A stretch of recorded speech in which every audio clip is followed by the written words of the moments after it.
Hello and welcome to The Thriller Zone. I'm your host, David Temple. On today's episode, we welcome New York Times bestseller Deborah Crombie, author of 19 #1 hits and her latest page-turning mystery thriller, A Killing of Innocence. Deborah, welcome to The Thriller Zone. So nice to have you. Thank you for having me. I've been looking forward to this. Me too. And you know what? It's always nice to have the mystery suspense genre represented on the Thriller Zone. And the reason I say that is because we're primarily thrillers. However, I don't know if you agree with this or not, I think thrillers and suspense and mystery can meld into one another. Oh, I think so too. Yeah. It's tone and structure, but I think you definitely can have thriller elements in a mystery. Yeah. And mystery elements in a thriller, obviously. 100%. 100. And who doesn't like a good old-fashioned New York Times bestseller? No one, I hope. Yeah, all right, we're going to be celebrating your 19th book, A Killing of Innocence, which is a spectacular read. But first, I'd like to discuss the series. I want to go back a little piece because this is number 19, yeah. Which tells me you know what you're doing. Maybe, sometimes. Deborah, the secret is out. You know what you're doing. All right, I'd like to know where and when did Detective Superintendent Duncan Kincaid, which is one of my favorite names of all time, and Sergeant, is it Gemma or Gemma? Gemma, soft G. Gemma. Good. I was going to say with Gemma James. Where did they come from, and when did they come from? I mean, this had to have been what, late 90s? Yeah, actually late 80s, end of 80s, because I sold this book in February of 1992, and A Share in Death, the first one, and it was published in February of 93. So when Killing of Innocence came out, it was actually the 30th anniversary of the publication of my first book, which just is a little scary. It's like, how did this even happen? Never expected to be doing this for 30 years. So are you ready? Are you ready for a long story then? Well, yeah, because, and actually, are you looking over my shoulder at my notes? Because the next question is, did you ever imagine this series would be both this long and this successful? No. So I was married to a Scot for 13 years, and we had lived in Edinburgh, and we had lived in Chester, and we had moved back to the States for him. And I was really, really homesick for the UK. And we went over on holiday, as you say, in Britain, not on vacation. Yeah. And every year if we could. And one year we were in Yorkshire. I was a huge James Herriot fan and had been several times to Thirsk, which is the little Yorkshire market town where the real James Herriot lived and worked. And we were staying in Thirsk, and we were driving around in Yorkshire on one of the little B roads up in the Yorkshire moors, and we saw a country house. It was a Georgian country house, and it had been converted into a timeshare. And I said, can we go look at that? That looks really interesting. And so we did. We toured it, and we got brochures, as you say. And I got an idea for a traditional British mystery. And partly because I was really, really homesick for the UK. And I thought, well, if I can't be there in person, I will be there in my head. And I thought, well, I've got this timeshare, and I could do this updated country house mystery, but I would need a detective. And I feel a little anti-feminist when I say that Duncan came first. And he just kind of really was immediately there. I mean, I knew who he was, where he came from, which is a market town in Cheshire, near where we lived in Cheshire. called Nantwich, and I heard his voice in my head, and I don't mean speaking voice, I mean how he thought and how he approached things, and then I thought, well, and also because this was like 1989, and if I wanted to have a Scotland Yard detective that was senior enough to go around and investigate crimes in places outside of London, it would probably need to be a man, because there weren't female senior officers in the Met at that time at that sort of rank. But that's just kind of my excuse, because Duncan was Duncan. And then I thought it would be interesting for him to have a female colleague, but I would want that female colleague to be someone very different in personality, different background, different circumstances. And so out of that came Gemma, who is a younger single mom from a part of North London called Leighton. And she's trying to juggle her job and taking care of her 2-year-old son. And it's a challenge. And I wanted to write about women who were dealing with those sort of circumstances. So that is how the two of them came into being. And are we talking about the same Harriet as All Creatures Great and Small? Yes. All-time favorite television show. Oh, I loved the books. I loved the TV show. We went several times. He used Alf White, which was his real name. He used to sign books. He had like one morning a week in his surgery, which is what they call their clinic, where people could come in and get their books signed. And so I have some signed James Herriot books. And so obviously a huge fan. And actually in that timeshare, my fictional timeshare in that first novel, A Share in Death, the suites are named after James Herriot's characters. There's a Siegfried suite and a Tristan suite. My wife and I have gotten, we really enjoyed the new season, the new episodes of, the more like, but I ran across the original ones, which she had never seen, and I'm turning her onto those. And when you get embroiled in those original ones, there's something so, and possibly perhaps it's having to do with the time. It's all innocence and so sweet, and there's no real complication. But those original characters are forever burned in my brain. And when I watch the new episodes, the new seasons, I have to I always think of the old original ones, I've kind of gotten past that. Yeah, I kind of see them as separate entities. I think the original series was funnier. And the new one has a whole lot more character development. But and I like the fact that in the new series, James is Scottish, because he was Scottish. And I actually have the Nick Ralph, the new narration, audio narration, because James should sound Scottish. Yeah. Christopher Timothy was wonderful, but not Scottish. Yeah. Back to A Killing of Innocence. Do you have people asking you, especially when you get around to 19, you pass a dozen and people start saying things like, well, how long's Duncan and Gemma going to stick around? Are they going to, if you got another one, if you got two more, are you going to do this?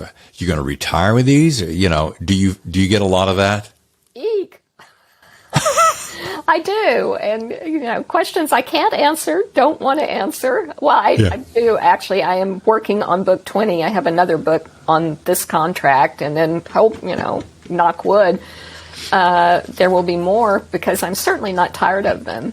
And I did very early on make a decision to float the series in time.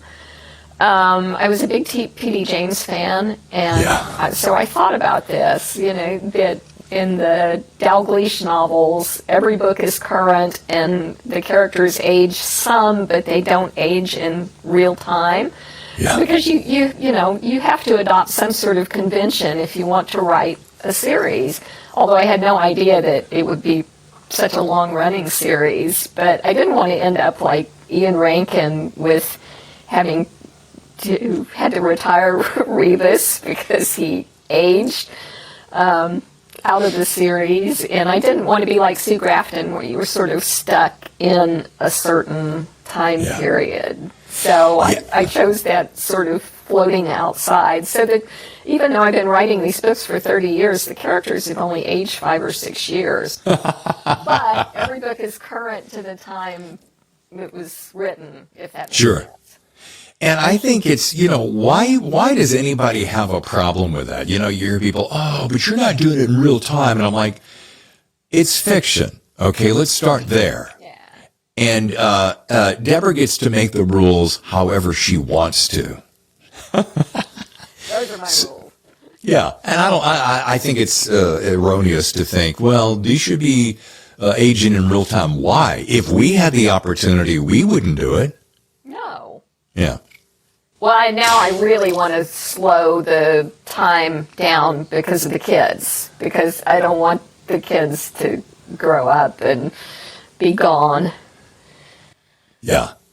I'm going to make I'm going to admit something. So I got turned on to you, introduced to you from one of your publicists, I think, and I had not heard of you, so I apologize up front, but I am a new fan. And so I see the cover. I'm thinking British. Oh, lovely. Right. British pub food. Lovely. Can't wait. I read about you. I see your photograph. You're standing in front of an iron gate. And I'm like, I cannot wait. Yeah, that's Eaton Square. And yeah. It's a great photograph, by the way. Yeah. Thank you. Yeah. Courtesy of my good friend, Steve Olathorn, who is a wonderful, wonderful British photographer. We took those in October. Well, so it's not 20 years. It's not 20 years old. Which no one knows our earlier conversation. We'll leave it that way. Sometimes, folks, I'd like to say, when you're an author, keep your photographs up to date within at least a couple of years or so. Yeah. What was I going to say? Oh, so I'm seeing this, I'm thinking, and again, I didn't know you were from Texas, so I'm like, I can't wait to hear her accent. I love British accents. Yay, yay. And then all of a sudden I'm like, wait, she's from Dallas. Then she grew up around, like, north of Dallas. Okay, well, she's not going to have any kind of British accent whatsoever. So I don't like being asked to read. At podcasts or events or whatever, because people will be expecting that British accent, and I may hear it in my head, but I can't do it in person. I mean, I could, but you don't want to hear it. And while we're on that topic, you nail that vernacular and that influence and that thinking so well. There's no way in the world, as I'm reading this book, and take this as a compliment, I'd never imagine you being from Texas. It's so spot on. Thank you. Yeah. I think I kind of live in an alternate universe in my head. Like I said, I've lived there, and I was married to a Scot, and I spend as much time there as I can, and hear that Texas accent creeping in. Y'all too. Yeah, and I'm always in British space in my head. Y'all come on up to the house and get yourself something to eat, and we'll be ready to go in a minute. Now, that's my upbringing, which is North Carolina. Oh, yeah. Yeah, which definitely is a little bit. It slides every once in a while. Yeah. All right, I want to ask this question. Tell me what it's like. Put me in Deborah's shoes. You're shooting out of the gate, gaining high praise with both the Agatha and the McCavity nominations. I mean, on your first novel, I had someone recently, trying to think of who it was, Brad Taylor, his very first book dropped on the New York Times bestseller list. And for a lot of my listeners who are up and coming and aspiring writers, we go, how does that happen? I mean, that's a dream come true. So tell me what that feels like to shoot out of the gate with that kind of recognition. It's totally gobsmacked. I was so thrilled to actually get a book and my first novel published, and I sold it within about 6 months of finishing it. So that was shocking enough, and I was certainly not prepared for the kind of notice than it got. And then, there was a huge load of expectations going forward, which is kind of scary. Do you find yourself just going, well, here's the question I want to ask, and I think this is perfectly fair. 19 in, you're working on your 20th. Yeah. The rules are different now. The landscape has changed dramatically. Can you imagine trying to enter the force now?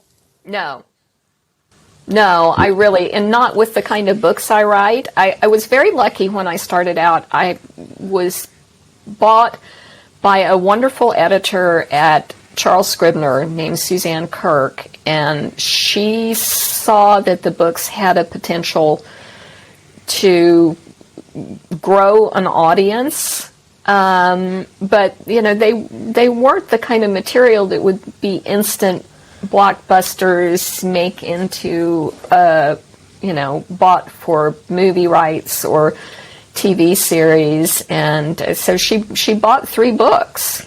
Wow. And which did give the series a chance to get started. But I think I was just really, really fortunate to have found an editor who liked my voice and was willing to give the books a shot. I'm going to ask a question here that makes me sound like I'm a complete idiot, which is not going to be a stretch for you to have to work with. So you're referencing that an editor bought your book. We often, in my naivete, says, oh, I need to go to an agent contacts a publisher contacts an editor. So according to what you just said, it sounds like you circumvented No, not entirely. It was interesting. I became a member of Mystery Writers of America, and I attended workshops, and when I had finished the novel, I had a chance to submit the book to an editor at Avon who I had met at the workshop, and thinking, oh, this is great, this editor is going to read my book, and then months went by, no response.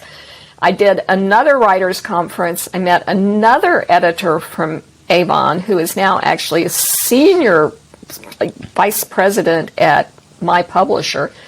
And the second editor said, well, if the first editor is not interested, I'd like to have a look at it. Do you have an agent? And I said no, because I hadn't gotten any response from all the queries I had sent out to agents.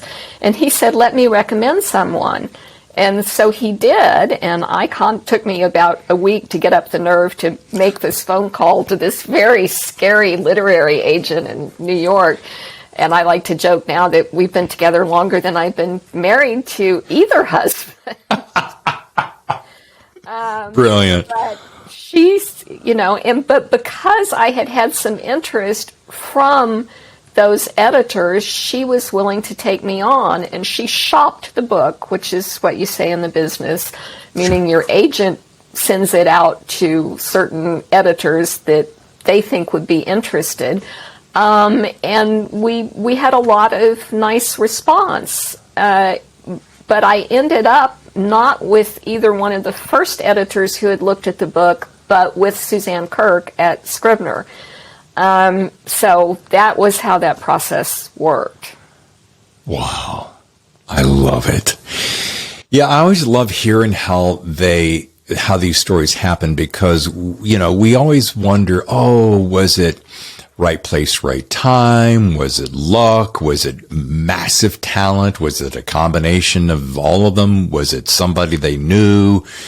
And, every single one of those aspects are all completely legitimate in and of themselves. The phrase, it's not what you know, but who you know works. It's right place, right time.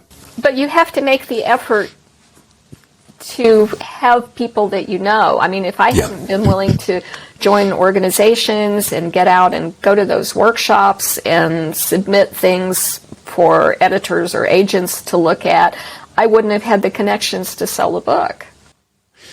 And that begs the question, and I know this is slightly hard to put your head around maybe, but if you could kind of wipe the slate clean and do it all over again, because I know you have the passion for writing. You impress me as being one of those people that probably from a very early age you wanted to write. So let's just say that you went to start at it today. Would you feel confident that you, would be able to achieve success? Do you think that the method by which you would go after success would be similar to how you've done it?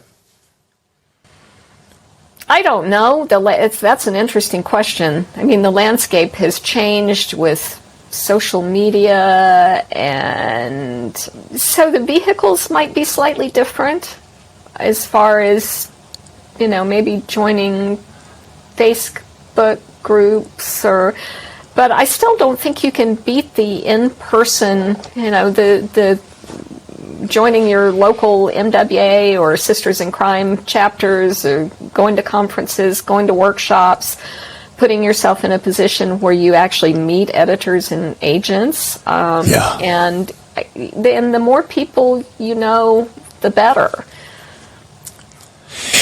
I was talking to who has become a good friend of mine, Chris Haughty. We were at Thriller Fest this past year, and we walked away going that really one of the biggest pieces of magic, I'll just call it that, one of the aspects of magic, what you've just said, is being there, rubbing shoulders, hanging out with, meeting over cocktails or lunches or dinners or whatever. That face-to-face camaraderie where your defenses are down and your enthusiasm is up and everybody's kind of swimming in the same soup makes for a real magical experience.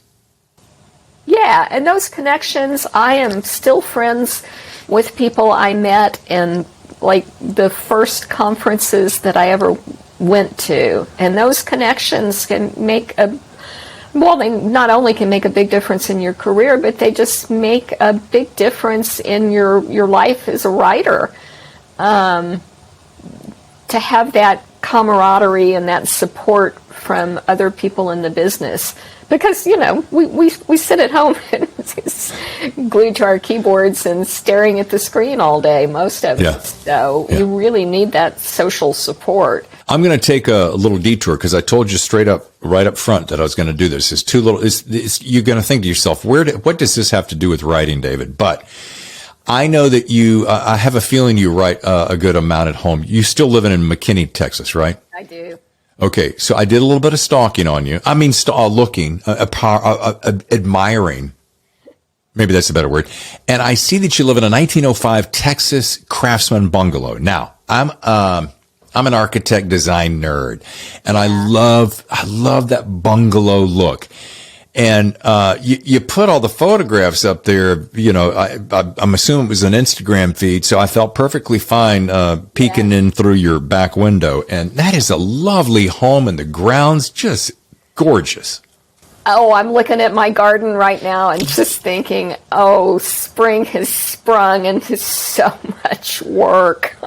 But we have, it's very English cottage garden and lots of perennials. And so right now it looks very drab, but in a few weeks it's going to be coming back to life. Yeah. But 1905. So lots of work. Lots of work. I'll tell you, if I was out that way, I'd beg you to pour a iced tea or cocktail of choice, and we sit on my porch swings and watch the traffic go by. Yeah. All right. One more side note. I notice you have German Shepherds. Why that breed? I'm a big dog fan, so I'm just curious. What made you choose that breed? When my husband and I first got married, we had a Cocker Spaniel. I had a Cocker Spaniel, which you will notice I've given Gemma and Duncan an English Cocker. Yeah. And but when he passed away, my husband said he had wanted a German Shepherd since he was about 3 years old, and so we got a German Shepherd puppy, and we had two, and now we have another two, and they're getting on a bit, but they're wonderful dogs. All right. I like digging down that stuff because it fascinates me. Okay. Now here's a question as we kind of start to wrap. Because you're such a prolific writer, I'd like to ask a couple of questions about the process. And I know that given so many listeners and aspiring writers, they love that inside scoop on trying to reach success. So first of all, and I referenced this earlier, were you always one of those folks that said, you know what, early on, this is what I want to do. Come hell or high water, I want to write? No. No? Just to surprise you, no. Oh. I wasn't really, I was a biology major in college. That's right, yeah. I was a voracious reader from the time I was little bitty, and my grandmother had been a school teacher, and she taught me to read by the time I was about 4, I think. But it never really occurred to me that I would write books. Actually, when I was about 14, I think I started writing poetry, and I wrote a lot of poetry, but I just never, because I love language. I love that, creating images and putting words together and, getting the cadence right and all that stuff, but it just never occurred to me to write a novel. I did take a creative writing course after a community college creative writing course after I graduated from college, and teacher, I wouldn't call him a professor, actually said, oh, you should just give this up. And I didn't write anything else for about 10 years, I guess, until I had written a couple of little sort of literary short stories that I had sent in to various places and not had any success with. And so I hadn't really written anything seriously until I wrote that first novel, A Sharon Death. I would like to take all the people who say disparaging comments like that and hang them up by their ankles. You and me both. I was very blessed, very fortunate to have a mother who was not only a big fan of mine, but exceptionally influential in supporting my creative side and nurturing that passion for art, writing, words, theatrics, etc. And I really do believe, especially in the formative years, would it be so tough for you to just be encouraging and say nice things, because you never know how one's passions are going to be directed? So that's a pet peeve of mine. What sort of damage you can do by being so negative? I have to think now that, and I can't even remember the guy's name, but that, he must have been a failed writer to have, enjoyed dashing somebody else's creativity. And on this same point, because of how encouragement is important, who's been some of your strong influences, encouragers along the way that said, if it weren't for so-and-so, and maybe it was just a passing comment, said, oh, that's really unique. Have you had a fair amount of that? Gosh, family, I had a wonderful teacher in 3rd grade and 6th grade. And I actually turned out to be dyslexic, and from about 6th grade on, I really, really struggled in school. But my parents were always incredibly supportive, and I also had an uncle who was a very well-known Texas writer named A.C. Green, and he was a historian, novelist, and newspaper columnist, and he was very encouraging. He read my poetry when I was a teenager and gave me, very positive and encouraging critiques. And then when I finally did have a novel and get published, he was just incredibly proud of me. Wow. See, we need more of that.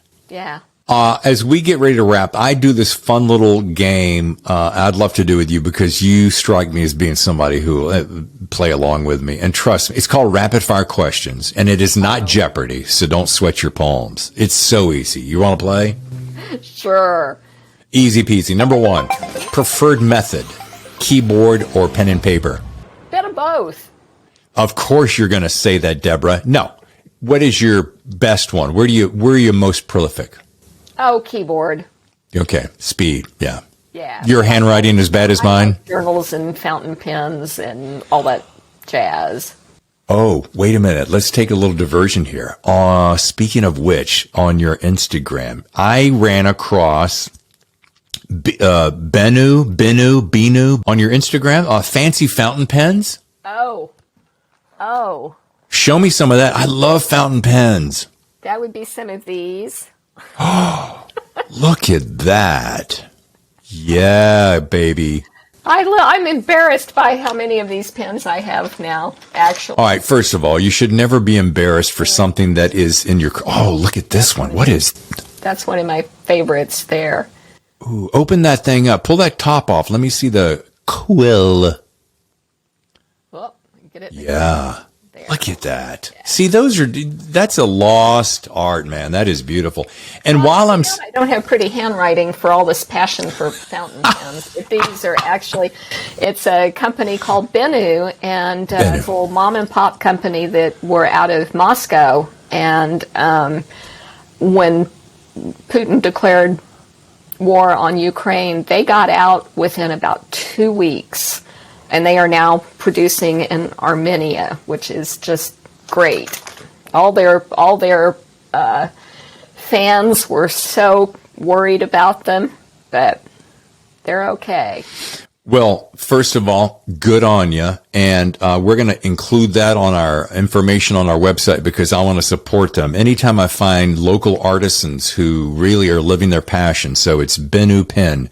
And on Instagram, it's at Benu Pen. But I'm getting ahead of myself. But also, another thing I love, and oh my God, my wife laughs at me because, honey, do you not think you have enough notebooks and journals? I know, but I'm saving this one for this and saving this one for that. So, Iona handcrafted books, yeah. Iona, those are gorgeous while we're taking this tangent. They are just absolutely gorgeous. And I don't know if you've looked at her website, but she has a great story about how she started making those journals in Italy and apprenticed to a traditional journal maker. And she is just a terrific, terrific, creative, lovely, lovely woman. Yeah. Handcrafted leather, paper, and then of course it's perfect for these fountain pens. But anyway, we'll include that information at the end. We were still in the middle of this game. Yeah, where were we? Okay. Oh, preferred place. Noisy coffee shop or quiet library? Noisy coffee shop. I'm with you. I like that distraction of white noise. Yeah. Preferred practice. Hit a certain number of words or pages or just wing it.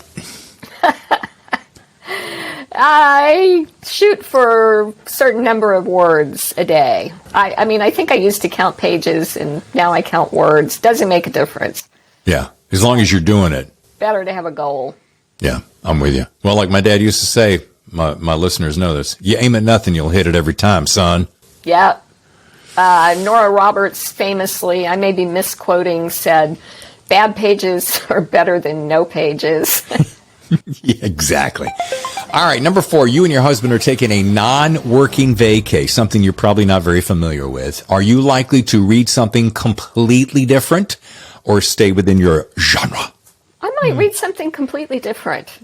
Right now I'm reading Hemingway's collected letters. Okay, finally. What is your favorite motivation music that you may play while writing? I don't play music when I'm writing. I think my brain doesn't have enough channels. I find it actually, if there's music in a coffee shop, yeah, I'm fine. But if it's just me and the computer, I find it really distracting. So yeah, as my mother used to say, that's beyond my pay grade. Don't give me too much information at once. I'm concentrating over here. Although her voice did not sound like that. All right. I like to close with this, Deborah. It is something I ask all of my guests. It is their best piece of writing advice. And because, again, of your prolific output, your exceptional work ethic, I'd like to know yours. And it doesn't have to be just one. You can boil it down to 1 or 2 or even 3. But basically, everybody walks away with, well, this is kind of, I'm stalling so you can think about it. This is how I formulated my process. And if I was teaching a class today or sharing with a friend, I would say this is my best piece of writing advice. Well, the first part would be read. Yeah, helps, doesn't it? Yeah, you would be surprised at how many people think they want to have a best-selling novel, but they don't read. And read a lot and all kinds of different things and genres. And the other would be you just have to, again, bad pages are better than no pages. You just have to sit down and do it and have confidence in yourself. If you don't write it, you won't sell it. It sounds so simple, doesn't it? David, you don't write it, you can't sell it. All right, folks, if you want to learn more, visit DeborahCrombie.com. You can follow her on Twitter as I now do, and I hope she'll follow me back. Hint, hint. On the same, Deborah. Yes, please do, Deborah Crombie. And on Instagram, Deborah.Crombie, where you're going to find out her love of fancy fountain pens and those handcrafted journals, and that information will be below. And the book, once again, A Killing of Innocence. It is available now, and we want you to grab it. I'm very impressed with your output, your talents. You're so gracious and so kind. Big thanks to your handsome hubby for hanging out and working on that microphone for us. I'm glad he was here. Yes. Thank you very much. Thank you for having me, and I will look forward to seeing you again.